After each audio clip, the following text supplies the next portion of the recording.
This story is titled, My Girlfriend Logged About Dumping Me After I Proposed Days. Later, she was screaming at my intercom, begging for forgiveness. Hey guys, so I, Ethan, 29 male, proposed to my girlfriend Mia, 27 female, a few months back, and she said she needed time to think. Buckle up, 'cause this shit is wild and I'm still processing everything that happened. We met at my buddy Ryan's housewarming party 3 years ago. She was friends with his girlfriend, and I remember thinking she was completely out of my league. But we hit it off and started dating. The first 2 years were awesome. We traveled, had all our inside jokes the works. About 8 months in, I got her this orange tabby cat named Milo that she went nuts over. I put him in a small box with a red ribbon around his neck. When he popped out of the box, she thought it was the cutest thing ever and pulled me into a hug. That cat became our baby, and we'd spam each other with pics of him doing dumb cat stuff all day long. Last year, we moved in together, and everything seemed perfect. We talked about our future together, kids, house, the whole deal. She started dropping these massive hints about marriage. Instagram posts of rings, wedding, TikToks, always talking about which of her friends got engaged. So I saved up 3 paychecks and got this princess cut ring I thought she'd love. Made reservations at Romano's, this Italian place she'd been talking about forever, and invited our closest friends to show up after for a surprise celebration. I was nervous but excited too. But when I got down on one knee and asked her to marry me, she just stood there with this weird look on her face. I need time to think about it, she finally said. The whole restaurant got quiet. I felt like a complete idiot kneeling there, holding the box. In the car ride home, she finally spoke up. The ring isn't exactly what I wanted. I showed you the one from Tiffany's with the bigger diamond, and Romano's, it's not exactly romantic, Ethan. Yeah, that's me, BTW. Should have mentioned that earlier, LOL. I was confused as hell. She'd literally sent me pics of this exact style ring, and she was the one who kept talking about Romano's. But I tried to be understanding. I can exchange the ring if that's the issue, I told her. It's not just the ring, she said, staring out the window. I just think we should wait a bit longer. Make sure we're really ready. When we got home, she went straight to bed, didn't even want to talk about it. I slept on the couch with Milo curled up on my chest, wondering what the fuck just happened. The next day, she acted like everything was normal. Just casually mentioned, maybe we can revisit the engagement in a few months when you have a better plan, then kissed me goodbye and went to work like nothing happened. I spent the whole day replaying everything in my head. What better plan did she want? I'd done exactly what she'd been hinting at for months.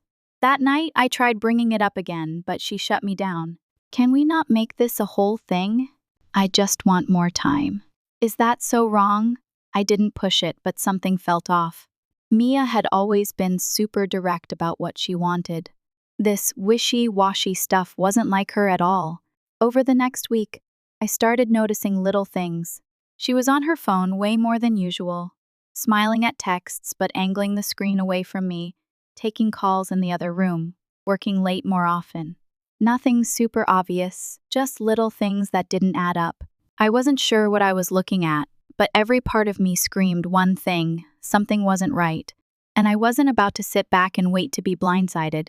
When I asked if everything was okay between us, she got defensive. God, just because I didn't immediately say yes doesn't mean something's wrong. You're being paranoid. Maybe I was, but I couldn't shake this feeling in my gut that something wasn't right. Then things got weird. I was scratching Milo one night when Mia's phone lit up on the coffee table. I wasn't trying to snoop, but I saw the name Daniel with a message preview. Can't wait for Friday, our usual spot. When I asked who Daniel was, she snatched her phone up super quick. Just a work friend. We're having a team lunch on Friday. I nodded, but my mind was racing.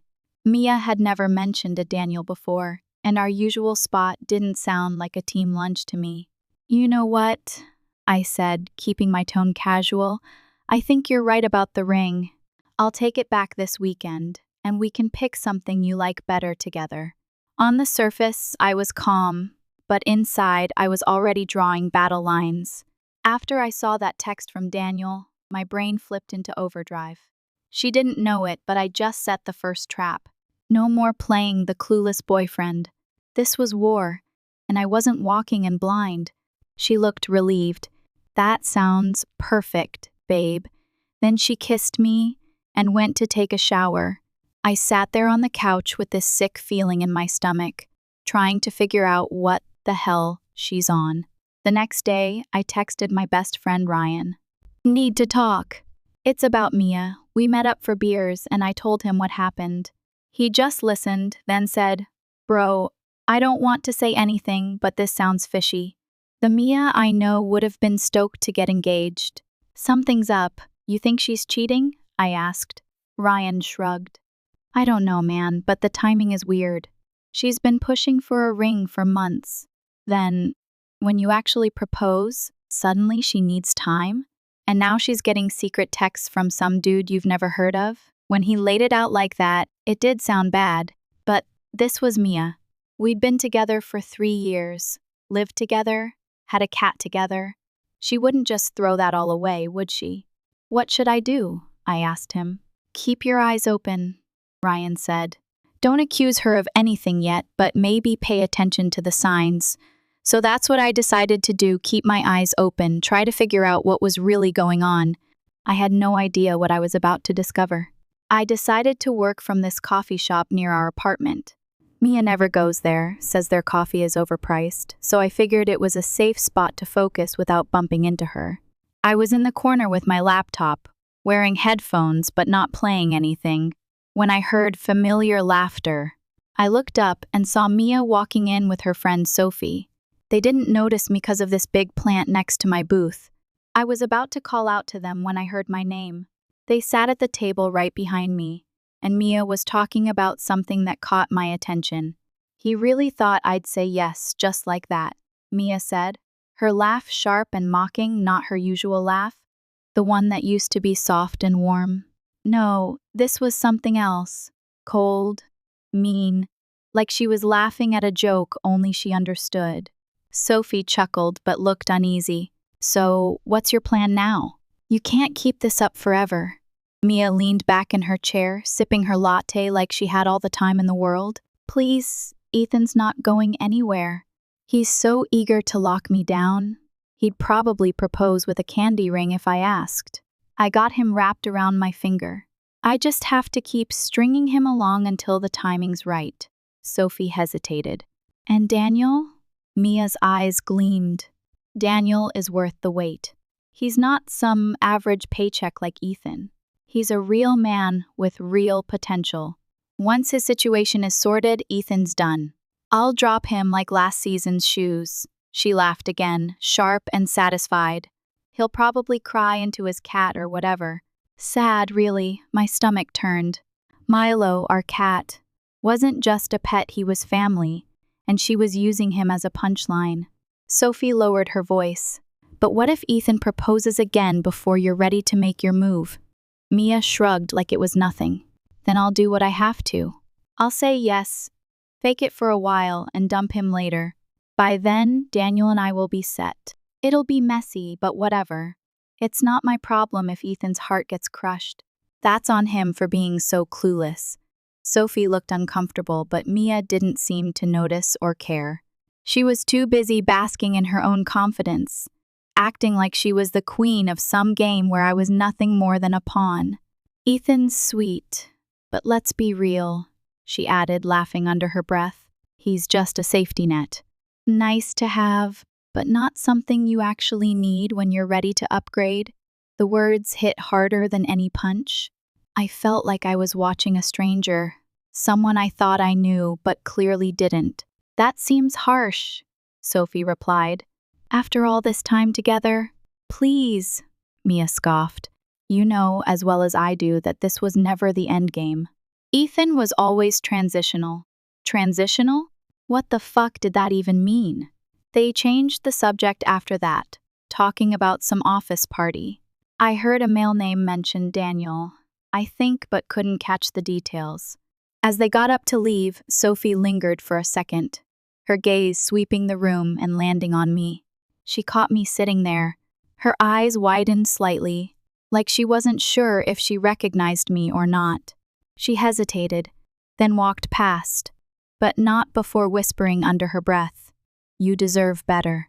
I didn't react, just met her eyes and said quietly, "I already know." Her face crumpled for a moment, like she wanted to say more, but Mia was already calling her name. Sophie gave me a small, apologetic nod before following her out the door. When they finally left, I sat there for a long time, trying to process what I just heard. Mia was planning something that involved stringing me along? Then what? Dumping me? Cheating? And who was this Daniel person from work? I had more questions than answers, but one thing was clear. The woman I thought I was going to marry was keeping major secrets from me. I texted Ryan, "Dude, you were right. Just overheard something weird. Need to talk ASAP." We met up at his place that afternoon.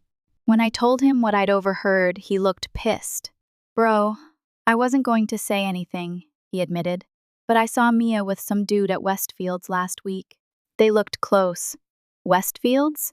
That's on the other side of town." She told me she was having drinks with coworkers near her office. Ryan looked uncomfortable. They weren't acting like coworkers, man. The way she was looking at him. "Did you hear a name? Could it have been Daniel?" Ryan shrugged. "I wasn't close enough, but the guy was wearing this fancy watch. Nice suit, looked like one of those finance bros." We talked for hours. Ryan finally gave me the wake-up call I needed. "Look, I don't know exactly what's going on, but something's clearly not right. You need to keep your eyes open.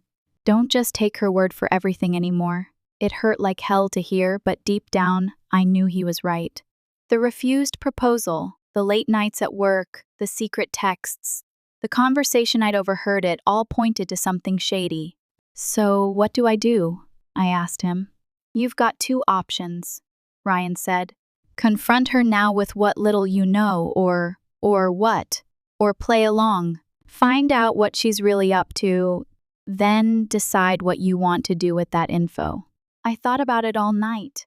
Could I really pretend everything was fine while trying to uncover what Mia was hiding? Emotions? Yeah, they were there, clawing at me, but I wasn't about to let them take me out. Not yet. Time to armor up, keep my head cool, and play the game better than she ever could. If she wanted to treat this like a battlefield, I was ready for war, and I planned to win.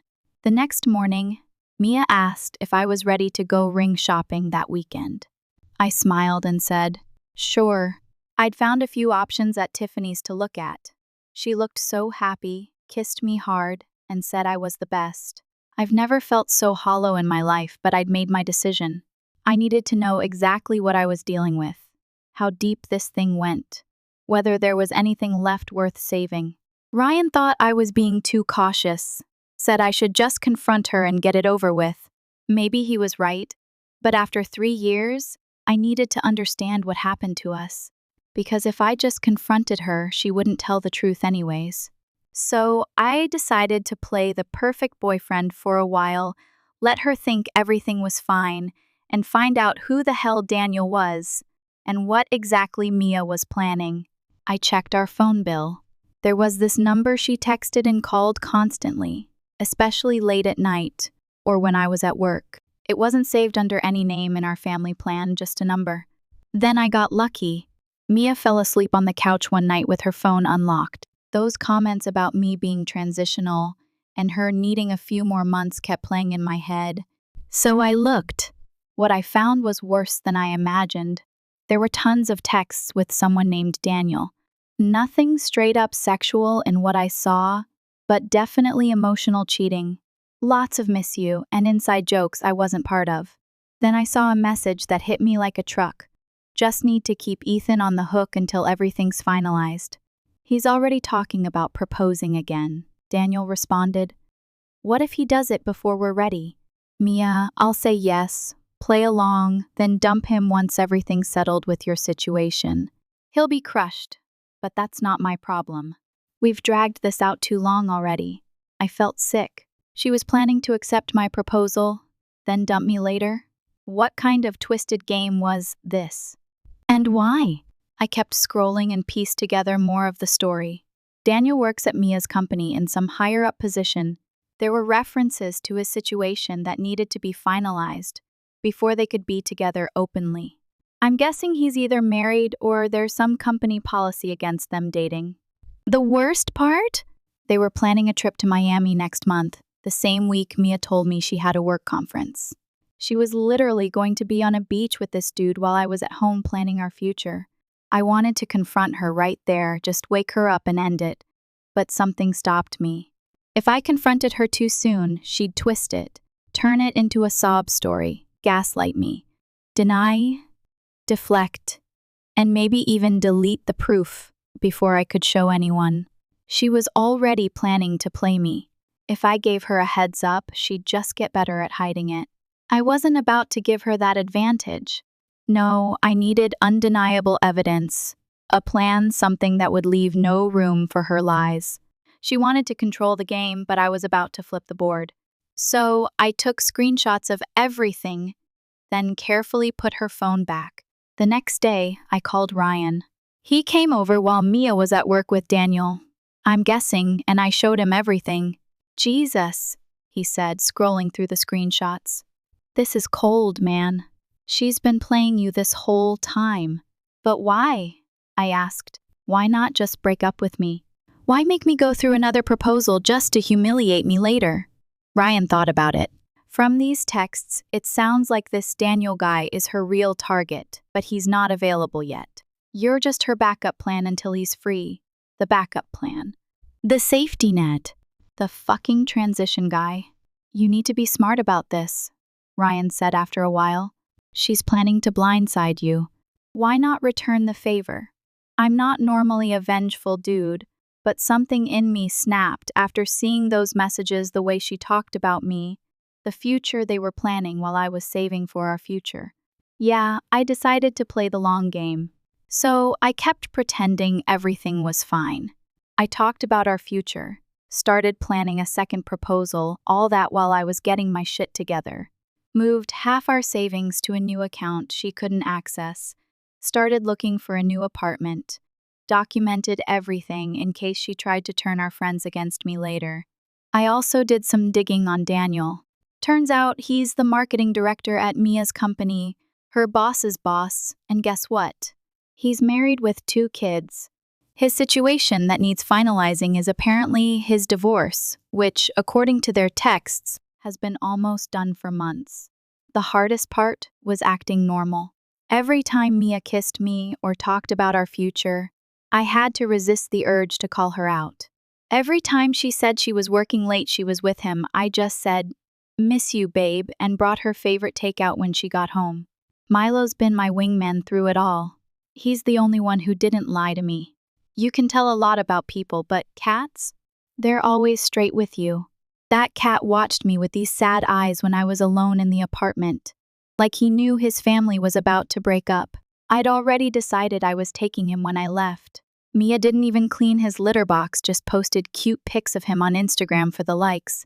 Oh, and I found something else interesting. Ryan's cousin works at the same company as Mia. Turns out Daniel's wife doesn't know he's planning to leave. He's been telling Mia the divorce is almost final for months, but he hasn't even filed the paperwork yet. He's playing her just like she's playing me. So I waited, gathering more evidence, planning my exit.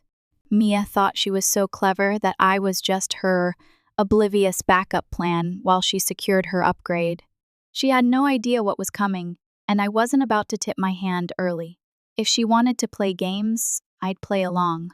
I let her lead the way, let her think she was in control, which is how I ended up at Tiffany's, smiling like the perfect boyfriend while she tried on diamonds. But that ring shopping was a special kind of hell. Mia tried on about 20 different rings, finally settling on this massive rock that cost more than my car. I smiled and said it was perfect, that she deserved the best. She was practically glowing, kept kissing me in the store. "I can't wait to tell everyone," she said on the way home. Sophie's going to be so jealous. I bet she will be, I thought, especially when she finds out what's really going on. The sales guy said the ring would take 3 to 4 weeks to size properly. Perfect timing. I told Mia, that'll give me time to plan a proposal you'll never forget. She loved that. Started throwing out ideas, maybe on the beach or at that rooftop restaurant downtown. I just nodded along, saying they were all great ideas. That night, she was extra affectionate. The whole time, I was thinking about those texts to Daniel, how she was planning to accept my proposal, then dump me later. It took everything in me to play my part. Speaking of Daniel, I learned more about him from Ryan's cousin. Daniel has been with the firm for 5 years, heads the marketing department, and has a reputation as a player. He's been telling Mia he's almost divorced, but in reality, he hasn't even started the process. His wife thinks they're working on their marriage. They even went to couples therapy last month. Mia has no idea she's being played too. Part of me wanted to tell her, watch her world collapse like mine did, but that would ruin my plan. So I kept quiet, kept playing the adoring boyfriend. A few days later, Mia mentioned her work conference in Miami next month. I'll miss you so much, she said, not meeting my eyes, but it's a big opportunity for my career. I'm proud of you, I told her. Maybe I can fly down for the weekend to surprise you. The look of panic on her face was priceless. No, I mean, we'll be in meetings the whole time. You'd be bored and I'd feel guilty for ignoring you. You're right, I said. I'll just plan something special for when you get back. She relaxed instantly. So predictable. I've been laying it on thick with the romance stuff. Left my laptop open one night with a custom jeweler's website, one fancier than Tiffany's. When Mia saw it, her eyes went wide. What's this? She asked. Damn, it was supposed to be a surprise, I said. I know we picked the Tiffany's ring, but I was thinking of getting something custom made, something unique, just like you. She practically melted, told me I was the sweetest guy ever, how lucky she was. Then she texted someone while I was brushing my teeth, Daniel, no doubt updating him on how well her plan was working. The next day, I checked our joint account. She withdrew $2,000. Shopping with the girls, she claimed. Yeah, right. Probably buying new bikinis for Miami with Daniel. I don't even care about the money anymore. I've moved most of my savings already. What I care about is how easily she lies to my face, how she's planning to string me along, letting me spend thousands on a ring, planning a proposal, all while she's setting up her new life with Daniel. Ryan thinks I'm taking it too far. Just confront her and be done with it, he told me. This whole charade is messing with your head. Maybe he's got a point, but every time I thought about walking away, that text hit me like a punch. I'll say yes, play along, then dump him once everything's settled with your situation. He'll be crushed, but that's not my problem. Nah, I was seeing this through. If she's planning to humiliate me, she's got another thing coming. I'm setting the stage for the second proposal next month, right after her Miami trip. Deposits are down, invites sent to friends and family, everyone's hyped, especially her parents, who've always thought I was the perfect guy for their daughter. She thinks she's going to enjoy her secret vacation with Daniel, then come back to her safe, reliable Ethan who's planning the perfect proposal. She has no idea what's actually waiting for her. When she left for her work conference in Miami, she kissed me goodbye, promised to call every night the whole act. I played my part, helped her pack, drove her to the airport, told her how much I'd miss her. The minute she was through security, I went into action. I'd been planning this for weeks, and now it was go time. I moved all my essential stuff to my new apartment, not everything. That would have been too obvious when she got back. Just the important things, documents, family stuff, electronics, and, of course, Milo. Got him set up at the new place with all his favorite toys. Then, I activated the nuclear option. Remember Daniel's wife, the one who supposedly was nearly divorced but actually had no idea? I found her on Facebook weeks ago but hadn't made contact. Now, I sent her everything. Screenshots of texts between Mia and Daniel, their Miami plans, the entire timeline of their affair, everything. She responded within hours, was devastated but grateful to know, said Daniel had done this before, that they were in counseling because of his last affair. She asked for my number, and we actually talked for almost 2 hours. Turns out Daniel had told Mia he was loaded, but the truth is his wife, Emily, has all the money, family wealth. She's a corporate lawyer. The house, the cars, the fancy vacations, all hers. But here's where it gets interesting. Emily, Daniel's wife, decided she was done. While Daniel was in Miami with Mia, she cleared out their bank accounts, changed the locks, and had divorce papers ready to serve him the minute he got home. But she wanted to coordinate with me for maximum impact. These cheaters deserve each other, she told me, but they also deserve to know exactly what they're getting. So we made a plan. Daniel and Mia were coming back on Sunday. I still had the second proposal set up for Tuesday night, but this wasn't just a plan, it was an ambush, meticulously laid out like the final move in a high-stakes chess game. Every piece was already in place. Timing, precision, execution. Mia and Daniel wouldn't know what hit them until the trap snapped shut. By the time they realized what was happening, it would be too late. Game over. I booked a private room at The Reserve, the fanciest restaurant in the city. All our friends and family were going to be there to witness my proposal, except I made some changes to the guest list, added Emily, removed the string quartet and champagne, added a projector and screen. Sunday night, Mia came home from Miami, glowing with her tan and full of stories about marketing seminars and networking events. She showed me some generic hotel pictures, like I was an idiot who wouldn't recognize a romantic getaway. I just smiled and said I was glad she had a good time. I missed you so much, she lied. Work trips are so exhausting. Well, get some rest, I told her. We've got a big night on Tuesday, a celebration. Her eyes lit up. The proposal? I nodded. I want to do it right this time, the way you deserve. She threw her arms around me, told me how much she loved me.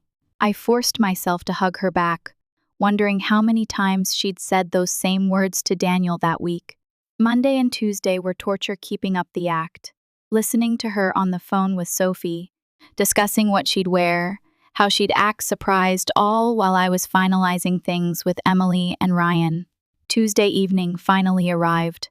I told Mia I needed to go to the restaurant early to make sure everything was perfect. She said she'd meet me there. Sophie was coming over to help her get ready. What Mia didn't know was that I'd timed things specifically. Daniel was supposed to be at a late meeting according to their texts, but would actually be receiving divorce papers at his office around 6:00 p.m. Emily made sure of it. I got to the Reserve early. The manager knew the real deal. Ryan's brother works there and helped set everything up. The private room was ready, but not with rose petals and drinks. Instead, there was the projector, screen, and enough chairs for everyone. Our friends started arriving around 7:00. I told them there was going to be a surprise, but not what kind. They all thought they were there for a proposal. Even Mia's parents came. They'd always treated me like a son. At 7:30, Mia arrived, looking stunning in a new dress probably bought with that $2,000 from our joint account. She seemed confused by the room setup, but I guided her to a seat in the center. "What's going on?" she asked, noticing there was no romantic dinner table, just chairs facing a screen. "You wanted a proposal I'd never forget," I said. "So that's what I planned." Then Emily walked in. Mia didn't know her, just looked confused. Ryan started the projector, and there it was, a slideshow titled The Real Mia and Daniel Story, beginning with their texts about me, the ones where she explicitly said, "I'll say yes, play along, and dump him once everything's settled." It continued with their Miami pictures, yes. Emily had access to Daniel's cloud and ended with screenshots of Mia withdrawing money from our joint account to pay for it all. Mia's face went from confusion to horror to rage. She lunged for the projector, but Ryan blocked her. "What the fuck is this?" she screamed. "Who are all these people?" These are our friends, I said calmly. The ones you were going to celebrate our engagement with. And this, I gestured to Emily, is Daniel's wife. Not ex-wife, current wife. Mia looked like she'd been slapped. You're lying. They're getting divorced. He showed me the papers. Emily stepped forward. The only divorce papers are the ones he received an hour ago. And trust me, he's not getting a dime. As for us, I continued, I think it's clear there won't be a proposal tonight. Or ever. That's when Mia lost it. Started screaming that I'd set her up, that I'd invaded her privacy, that I was a controlling asshole. Our friends just sat there in shock, watching the slideshow repeat with new images. Mia and Daniel together, her messages to Sophie about how she was just stringing me along until Daniel was available. Then came the text that broke her. Of course I don't love Ethan anymore. He's just my safety net until you're ready. Then I'll break his heart. I enjoy being a heartbreaker. Her parents looked devastated. Her mom was crying. Her dad couldn't even look at her. You ruined everything, she screamed, mascara running down her face. No, Mia, you did that all by yourself. She tried to turn our friends against me, claiming the texts were fake, that I was manipulating everyone. But then her phone pinged a text from Daniel. Mia, we need to talk. Emily knows everything. She's leaving me. I need a place to stay. I read it fast, glancing at her phone. The timing couldn't have been more perfect. Mia's face just crumpled as she read it. She knew it was over. The manager came in because of the yelling. I apologized, paid the bill for the room, and told everyone they were welcome to stay for dinner on me, but I had somewhere else to be. As I walked out, Mia grabbed my arm. Ethan, please, she begged. We can work this out. I made a mistake. I love you. I just looked at her. You loved what I could provide. There's a difference. What about Milo, she asked. Like the cat was her last bargaining chip. He's happy at my new place, I said, and trust me, he won't miss you. You only cared about him for the Instagram likes anyway. Then I walked out, leaving her standing there, caught between our friends, her parents, and Emily. Heard later she tried to follow me, but her own dad shut that down, told her she needed to stay and deal with the mess she'd made. Walking out of that room felt like dropping a weight I didn't even realize I'd been carrying. The silence behind me was louder than her screaming could ever be. For the first time in months, I felt free, no more second-guessing, no more pretending, no more walking on eggshells.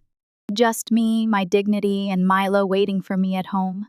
Last I heard, Daniel and Mia are still together, but it's far from the fairy tale they thought they'd have. Daniel's divorce went through, but Emily wrecked him financially.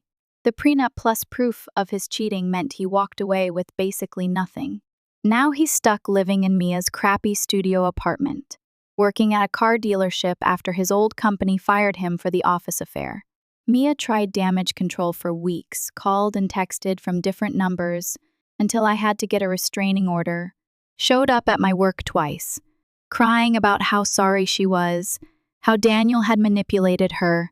Security had to escort her out both times. The most pathetic part? She actually posted everywhere that she's been financially abused and needed help getting back on her feet. Posted this whole story about how I'd controlled all our money, LOL, and left her with nothing. It got shut down after Sophie and several other friends commented with the truth. She eventually reached out to my mom. They'd been close, begging for help getting in touch with me. Mom told her, "You made your choices. Now live with them." Actually, shit got even crazier.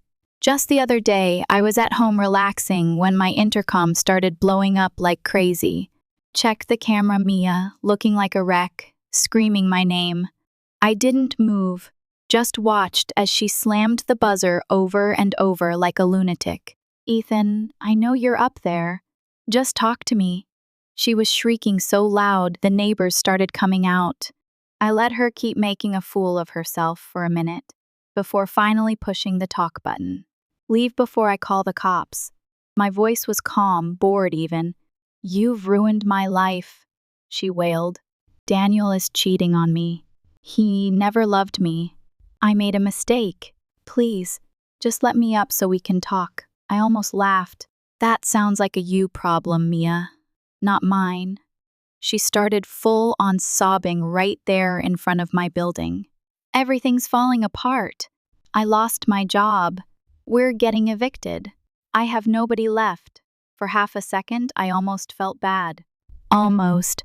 Then I remembered those texts, how she planned to string me along, humiliate me, leave me broken. Goodbye, Mia. And with that, I turned off the intercom and went back to my night like she never existed. She stayed outside for another hour, alternating between screaming, crying, and begging. Finally, one of my neighbors actually did call the cops, and they escorted her away. I added that incident to my restraining order file the next day. As for Milo, he's thriving. Got him this fancy cat tree for the apartment that he absolutely loves. Mia still occasionally posts throwback photos of him on her Instagram, acting like he's still with her. It's sad, really. Now for the good stuff. Remember Emily, Daniel's ex-wife? We kept in touch after everything went down. Nothing romantic at first, just two people processing similar betrayals. We'd grab coffee every couple weeks, text about our progress moving on. She's actually pretty cool, way too good for Daniel. About 3 months ago, those coffee meetups turned into dinner. Dinner turned into weekend hikes. You can probably see where this is going. We've been officially dating for 2 months now, taking it slow, both still healing, but it's been really good.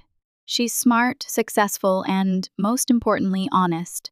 We joke that we have the most solid foundation ever. We've already seen each other at our absolute worst and helped each other through it. Ryan, my buddy who helped with the restaurant plan, thinks it's poetic justice. The two people they screwed over found happiness together. He said I wouldn't go that far yet, but I'm happier than I've been in a long time. I ran into Sophie at the grocery store last week. She mentioned Mia got fired from her job and is trying to start some kind of social media consulting business. Apparently, it's not going well. She also said Mia and Daniel fight constantly. He resents her for not being as wealthy as Emily, and she resents him for not being the meal ticket she thought she was getting. Sometimes I think about how close I came to proposing a second time, to actually buying that overpriced Tiffany's ring she wanted, how I almost fell for the act. If I hadn't overheard that conversation at the coffee shop, if Ryan hadn't given me that wake-up call, I might be engaged to her right now, oblivious to what was really going on behind my back. Instead, I'm sitting here in my own place, with my cat purring next to me, and plans to meet Emily for dinner later. Life takes weird turns sometimes. The important thing is, I'm moving forward. I don't check Mia's social media anymore. Don't ask mutual friends about her. She's just someone I used to know who taught me a valuable lesson about trust. Emily and I have talked about what we'd do if we ever run into Mia and Daniel together. We decided we'd just smile, say hello, and keep walking. The best revenge isn't some elaborate scheme, it's living well and being genuinely happy. So, that's it. The Mia saga is over. Thanks for reading this whole thing. If you're still here, you're a real one. Oh, and if you're reading this and suspect your partner is cheating, trust your gut. It's usually right. Edit, no. Emily and I didn't plan to start dating. It just happened naturally. And yes, we're both very aware of the irony. Edit 2, to those asking for pet tax. Here's Milo enjoying his new cat tree. Link removed. The king of the castle.